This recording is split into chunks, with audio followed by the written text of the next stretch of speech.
ठाण्याच्या राजकारणात एकेकाळी ज्याला शिवसेनेचा तरुण चेहरा मानलं जायचं, तो नेता अचानक राष्ट्रवादीत गेला. 14 वर्ष तिथे राहिला आणि आता पुन्हा त्याच शिवसेनेत परतला. पण ही फक्त घर वापसीची बातमी नाही आहे, कारण महाराष्ट्राच्या सध्याच्या राजकारणात कुणी कुठं जात आहे यापेक्षा का जात आहे हे जास्त महत्त्वाचं झालं आहे. विधान परिषद मिळाली नाही म्हणून हा निर्णय झाला, की अजित पवार गटात काहीतरी बिनसलं आहे, की ठाण्यात पुन्हा एकदा शिंदेंचं जुनं नेटवर्क सक्रिय केलं जातं आहे. आणि सर्वात महत्त्वाचं, ज्या शिवसेनेवर कधी काळी आनंद परांजपे यांनी उघडपणे टीका केली, त्याच पक्षात आज ते पुन्हा का परतले. हा प्रवास फक्त एका नेत्याचा नाही, तर महाराष्ट्राच्या बदलत्या राजकारणाचा आरसा आहे. म्हणून नेमकं घडलंय तरी काय हे समजून घेऊया त्या विश्लेषणाच्या माध्यमातून. नमस्कार, मी स्वप्नील आणि आपण पाहतात त्याचं काय महाराष्ट्र. महाराष्ट्रात सध्या राजकारणाचं स्वरूप खूप वेगानं बदलत चाललंय. पूर्वी पक्षबदल म्हणजे मोठी घटना असायची. आता मात्र पक्षांतर, घर वापसी, नाराजी, पुनर्वसन हे सगळं इतक्या वेगानं घडतंय की जनतेलाच प्रश्न पडतोय की नेमकं चाललंय तरी काय. आणि अशातच आनंद परांजपे यांचा शिवसेनेत झालेला प्रवेश हा फक्त एक साधा राजकीय कार्यक्रम नाही, तर ठाणे कल्याणच्या राजकारणात पुन्हा एकदा हालचाल सुरू झाल्याचा संकेत मानला जातोय. आनंद परांजपे हे नाव समजून घ्यायचं असेल तर आधी त्यांची पार्श्वभूमी समजून घ्यावी लागेल, कारण ते अचानक राजकारणात आलेल्या नेता नाहीत. त्यांचं कुटुंब हे शिवसेनेशी भावनिक पातळीवर जोडलेलं राहिलं आहे. त्यांचे वडील दिवंगत प्रकाश परांजपे हे शिवसेनेच्या सुरुवातीच्या काळापासून सक्रियच होते. ठाणे महानगरपालिका, लोकसभा अशा अनेक स्तरावर त्यांनी काम केलं. शिवसेना प्रमुख बाळासाहेब ठाकरे आणि धर्मवीर आनंद दिघे यांच्या काळातील शिवसेना त्यांनी जवळून पाहिली होती. त्यामुळे परांजपे घराणं म्हणजेच जुनं शिवसैनिक कुटुंब अशी त्यांची ओळख होती. 2008मध्ये प्रकाश परांजपे यांच्या निधनानंतर ठाणे लोकसभा पोटनिवडणुकीत आनंद परांजपे यांना उमेदवारी मिळाली. भावनिक लाट होती. शिवसेनेचं पूर्ण नेटवर्क त्यांच्या मागे उभं होतं आणि विशेष म्हणजे एकनाथ शिंदे स्वतः त्यांच्यासाठी मैदानात उतरले होते. त्यावेळी ठाण्यात शिंदे आणि परांजपे यांचं समीकरण खूप मजबूत मानलं जायचं. आनंद परांजपे निवडून आले आणि नंतर 2009मध्ये कल्याण लोकसभेतूनही त्यांनी विजय मिळवला. पण राजकारणात प्रत्येक विजय कायमचा नसतो आणि प्रत्येक जवळचं नातं कायम तसंच राहत नाही. 2010 नंतर ठाण्यात शिवसेनेत अंतर्गत संघर्ष वाढायला सुरुवात झाली. स्थानिक पातळीवर गटबाजी वाढली आणि त्याच काळात आनंद परांजपे नाराज असल्याच्या चर्चा सुरू झाल्या. शेवटी 2012मध्ये त्यांनी अतिशय नाट्यमय पद्धतीने राष्ट्रवादी काँग्रेसमध्ये प्रवेश केला. तो प्रवेश साधा नव्हता, कारण शिवसेनेचा 2 वेळचा खासदार विरोधी पक्षात जात होता. आणि इथे एक गोष्ट महत्त्वाची आहे, त्यावेळी त्यांनी शिवसेनेवर थेट टीका केली होती.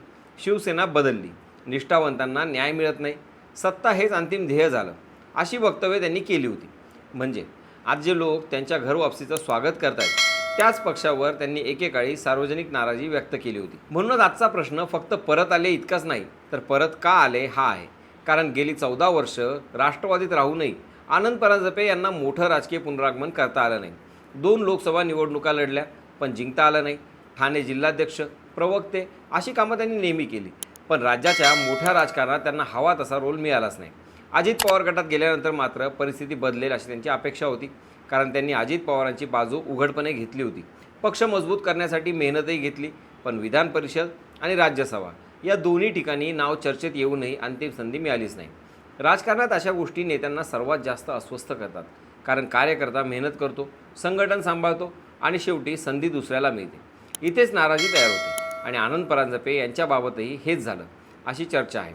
आता परांजपे जरी उघडपणे मी नाराज नाही असं सांगत असले तरी त्यांच्या निर्णयामागं राजकीय गणित स्पष्ट दिसतंय. कारण त्यांनी ज्यावेळी राष्ट्रवादी पक्षाचा राजीनामा दिला त्याचवेळी ठाण्यात आणि राज्यात अनेक वेगळ्या चर्चा सुरू होत्या.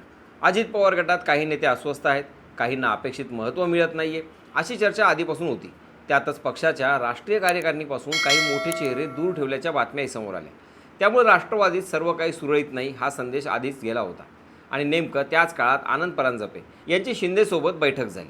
मग चर्चा सुरू झाली की काहीतरी मोठं शिस्त आहे, कारण एकनाथ शिंदे सध्या फक्त सरकार चालवत नाहीत, तर संघटना मजबूत करण्यासाठी जुन्या शिवसैनिकांना पुन्हा जवळ आणण्याचा प्रयत्न करत आहेत.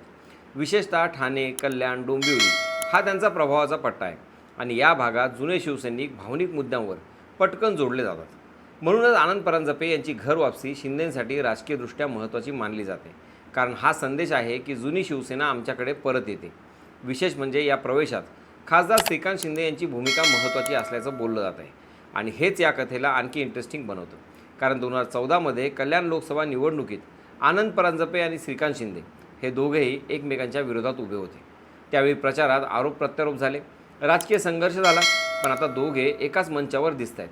म्हणजेच महाराष्ट्राचं राजकारण किती वेगानं बदलतं हे यातून दिसून येतं. आता पुढचा मोठा प्रश्न म्हणजे शिंदे गट आनंद परांजपेंचा वापर नेमका कसा करणार. कारण ठाण्यात अजूनही परांजपे यांचं एक स्वतंत्र नेटवर्क आहे. जुने शिवसैनिक, काही स्थानिक कार्यकर्ते आणि पारंपरिक मतदार आजही त्यांच्याशी जोडलेले आहेत. त्यामुळं आगामी महापालिका निवडणुका असो किंवा पुढचं लोकसभेचं समीकरण, परांजपे हे शिंदेंसाठी उपयोगाचा चेहरा म्हणून ठरू शकतात. दुसरीकडे राष्ट्रवादीसाठी हा धक्का छोटा नाही, कारण पक्षात सातत्यानं टिकून राहिलेला आणि संघटन पातळीवर काम करणारा नेता बाहेर पडतोय. हा संदेश कार्यकर्त्यांवर परिणाम करतो, विशेषतः ठाण्यासारख्या महत्त्वाच्या जिल्ह्यात. त्यामुळे आता अजित पवार गट या घडामोडीकडं कसं बघतो हे महत्त्वाचं आहे. आणखी एक महत्त्वाचा मुद्दा म्हणजे DNA शिवसेना हे परांजपेंचं विधान. हे वाक्य फक्त भावनिक नाही, तर सध्याच्या शिवसेना विरुद्ध शिवसेना संघर्षात राजकीयदृष्ट्याही महत्त्वाचं आहे. कारण अजूनही महाराष्ट्रात खरी शिवसेना कोणाची हा प्रश्न जिवंत आहे. आणि अशा वेळी जुने शिवसैनिक पुन्हा शिंदेंकडे येणं हा त्यांच्यासाठी मोठा प्रतिकात्मक विजय मानला जातो. पण राजकारणात प्रत्येक घरवापसी कायमस्वरूपी असते असं नाही.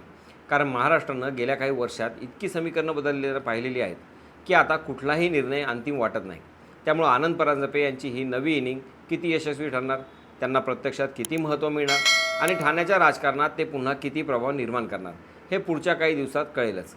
पण एक गोष्ट मात्र नक्की, महाराष्ट्राच्या राजकारणात आता विचारांपेक्षा जागा, ताकद, संघटन आणि राजकीय अस्तित्वाची लढाई होत चाललेली आहे. आणि आनंद परांजपे यांची घरवापसी ही त्या बदलत्या राजकारणाचीच आणखी एक मोठी खूण आहे. आता पाहायचं इतकंच आहे की 14 वर्षांनी पूर्ण झालेलं हे राजकीय वर्तुळ इथं थांबणार आहे की ठाण्याच्या राजकारणात अजून एखादा मोठा ट्विस्ट बाकी आहे. तुम्हाला काय वाटतं? आनंद परांजपे शिंदेंसाठी हुकमी एक्का ठरणार का? कमेंटमध्ये नक्की सांगा. आणि राजकारणाच्या आखाड्यात आपली नजर कायम असणारच आहे. तेव्हा कुठेही जाऊ नका, पाहत राहा, सबस्क्राईब करा. त्याचं काय महाराष्ट्र.